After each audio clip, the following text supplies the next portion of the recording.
Good morning, everyone. This is Amit Pabari, founder and managing director of CR Forex. The US Treasury market is worth $31 trillion. To give you a context, it is larger than stock market of China, Japan, and UK. Since 2021, bond prices have already fallen by 45%. In today's presentation, we are going to understand why we are expecting US 10-year yield to move higher.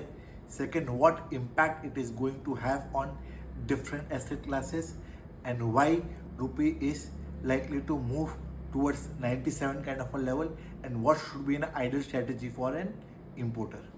The first reason why we expect US Treasury yield to move higher, because there was once upon a time where US Treasury was considered as a safe haven.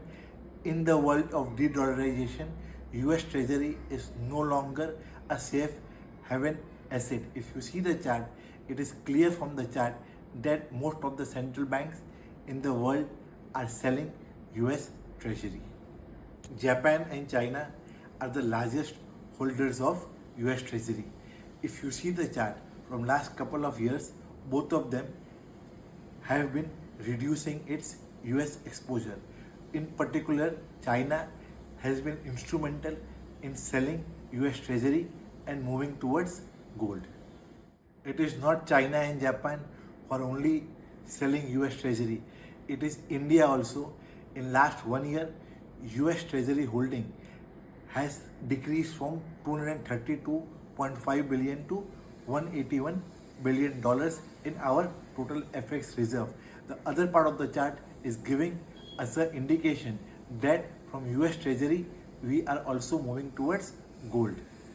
So the message is clear that demand for US Treasury is decreasing.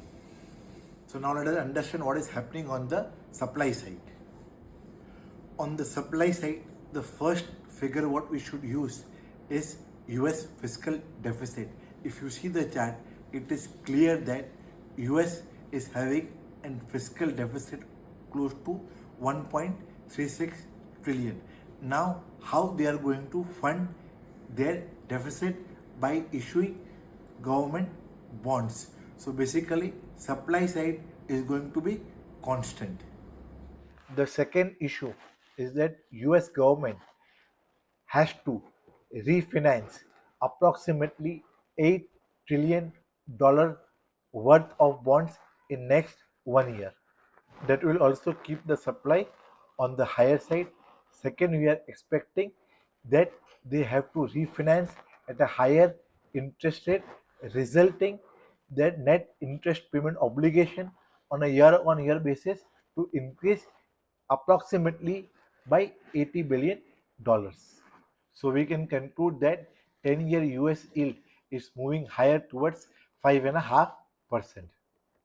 The first impact of rising US yield will be increasing in volatility. If yield moves another 1.5%, then bond prices will fall by 15%, and it will have a cascading effect on different asset classes.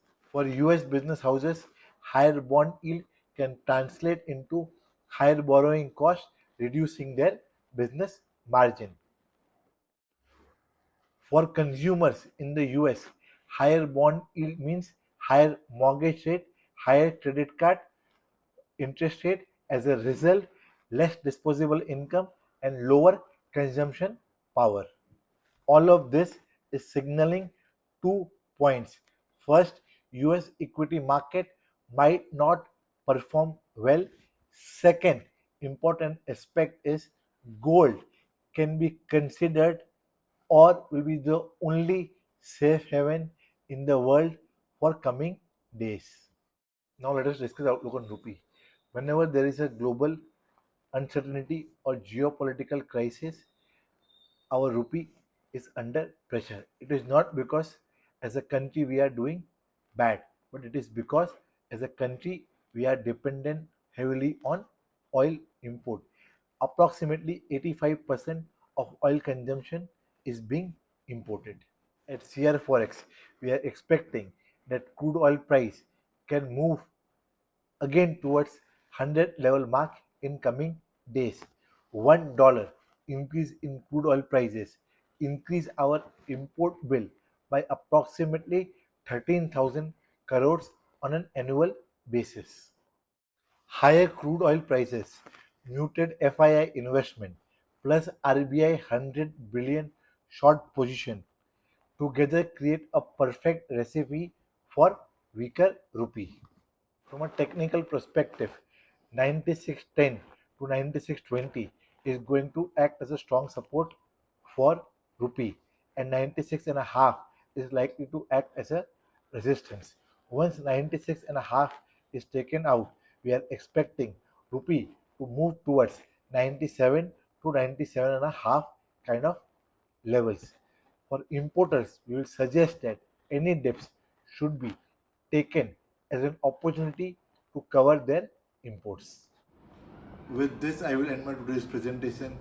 Jai Hind. Namaskar. फिर मिलेंगे next week. Thank you.